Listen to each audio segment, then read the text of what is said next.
আমার নাম সোহেল রানা। আমি ঢাকায় একটা মেল ফ্যাক্টরিতে কাজ করি। একদিন আমার হাতে বড় একটা চোট লাগায়। সেই রাত্রেই আমি গাড়িতে উঠে বাড়ির পথে রওনা দেই। কিন্তু গাড়িটি এসে যখন আমাদের স্টেশনে থামলো, তখন প্রায় রাত 1টার কাছাকাছি। আমি গাড়ি থেকে নেমে দেখলাম কোথাও কোনো মানুষজন, কোনো যানবাহন, কোনো কিছুই নেই। তাই পায়ে হেঁটে রওনা দিলাম বাড়ির পথে। স্টেশন থেকে আমাদের বাড়ি প্রায় 2 কিলোমিটার। শুনশান রাস্তা, কেবল শুধু ঝিঝি পোকা আর শিয়ালের ডাক। আমি হাঁটতে হাঁটতে একসময় আমাদের গ্রামের কাছে এসে পড়েছি। কিন্তু আমাদের গ্রামের কাছে একটা ব্রিজ আর একটা পুরাতন বট গাছ। এই বট গাছের কাছে এসে মনে করলাম, যাক, এবারের মতো বাঁচলাম। অনেক হাঁটলাম, গরমে একদম হাঁপিয়ে গেছে। এখানে একটু বসে জিরিয়ে নেই। প্রায় বাড়িতে এসেই পড়েছি।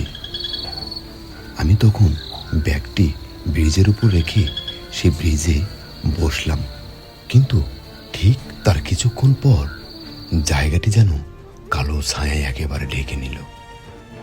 আর ঠান্ডা আবহাওয়া হঠাৎ আমার কানে ভেসে উঠল মায়াবী কান্নার আওয়াজ। কে কে কান্না করে? কে তুমি? কে কে কান্না করে এত রাত্রে?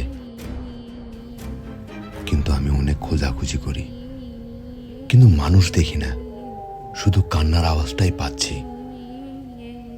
আমার ভেতরে অনেক ভয় ঢুকে গেল। রাতের বেলা এই জায়গাটি যেন ভয়ঙ্কর একটা রূপ ধারণ করেছে। আমি ব্যাগটি ঘাড়ে নিয়ে মনে করলাম এখানে আর থাকা যাবে না। কিন্তু বটগাছের গোড়ায় একটু খুঁজে দেখলাম, কিন্তু না, কোথাও কোনো মানুষ নেই, শুধু কান্নার আওয়াজটাই পাচ্ছি। আমি চিন্তা করলাম, না, এখানে থাকবো না।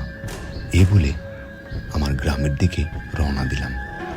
যেতেই হঠাৎ আবার সেই কান্নার আওয়াজ পিছন থেকে। আমি পেছনের দিকে তাকিয়ে দেখলাম বটগাছের গোড়ায় বসে আছে একটি মেয়ে। আমি চিন্তা করলাম, কে এই মেয়েটি? আমি তাকে ডাকছি, এই মেয়ে, কে তুমি? কথা বলো।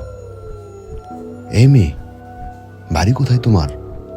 এত রাত্রে এখানে কি করছো তুমি? কথা বলো। কিন্তু সে কোনো কথা বলে না। আমি আরেকটু এগিয়ে গেলাম ওর কাছে। যেতেই সে আমার দিকে বিভৎস একটা রূপে তাকিয়ে রইল। ওরে বাপ রে বাবা রে, এ কেমন মানুষ? একদম মুখ ভরা রক্ত। ওরে বাপ রে বাবা রে, আল্লাহ আল্লাহ আমাকে রহম করো। আল্লাহ, কি দেখলাম এটা? আল্লাহ আল্লাহ আমাকে রহম করো।